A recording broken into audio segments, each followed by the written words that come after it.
ngayong bag nga aldaw, samahan niyo ako sa vlog na to at hayaan niyo akong ibahagi ang mga kaganapan sa araw na ito. Nauna nga akong nakarating dito sa simbahan ng Lingayen na napag-usapan naming magkakaibigan na dito na magkikita.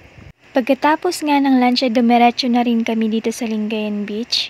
At ayan nga kung makikita nyo, hindi namin alam kung paano mag-intro. Kaya naman tawang-tawa kami sa mga pinagagawa namin. Kasama ko nga pala dyan si Joyce at si Ana na dati ko pang kaibigan mula nung senior high school. Ngayon nga lang ulit kami nagkita-kita pero tingnan nyo naman sobrang saya nilang kasama. Kung paano kami noon ay hanggang ngayon ay ganun pa rin. Wala pa ring ilangan, ganun.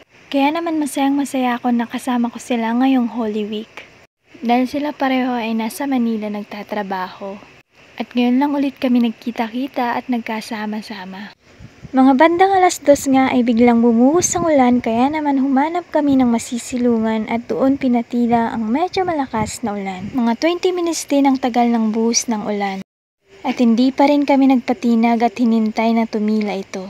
Kahit na medyo nababasa na nga kami, hindi talaga kami lumayo sa beach. At nung tumila nga ang ulan ay agad kaming nagpunta sa beach upang kumuha ng mga larawan, mga videos at syempre magtampisaw na rin. Nauna na nga magtampisaw sa tubig yung mga kaibigan ko samantalang ako ay nagtanggal pa ng sapatos. Masayang masaya ako dahil kahit papano sa wakas ay nakapagdagat na rin. Kasi naman halos di na matuloy-tuloy yung mga gantong plano. Samang mga kaibigan, oo, kayang-kaya ko naman mamasyal mag-isa sa gantong lugar. Pero syempre, iba pa rin yung may kasama kang tumanda.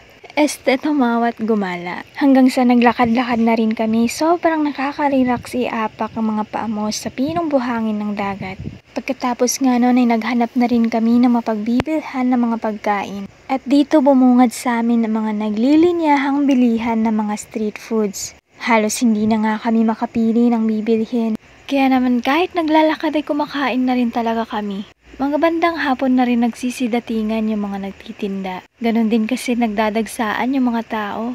Pagkatapos nga bumili ng pagkain na naghanap na rin kami ng mapagpwepestohan. Tanging yan na nga lang din yung nabili naming pagkain. Medyo makulimlim pa rin ng mga oras na yan. At sakto naman na may dalang panlatag si Joyce kaya naman naisipan naming mag-picnic.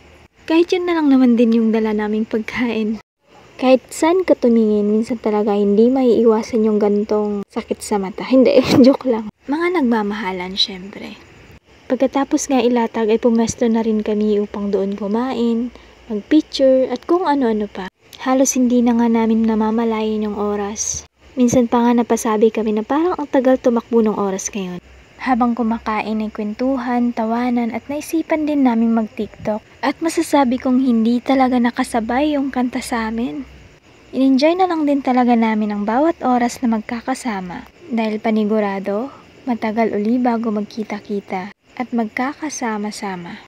Siyempre sa edad na ito, marami ding priorities ang bawat isa sa amin. At nire-respeto naman namin yun kung minsan may mga plano talagang hindi natutuloy. Pero madalas, yung mga pinagplaplanuhan, yun pa talaga yung hindi natutuloy. At yan lang naman para sa araw na yan. Maraming salamat sa panonood. Please follow and subscribe to my YouTube channel, Simply Brie. Bye!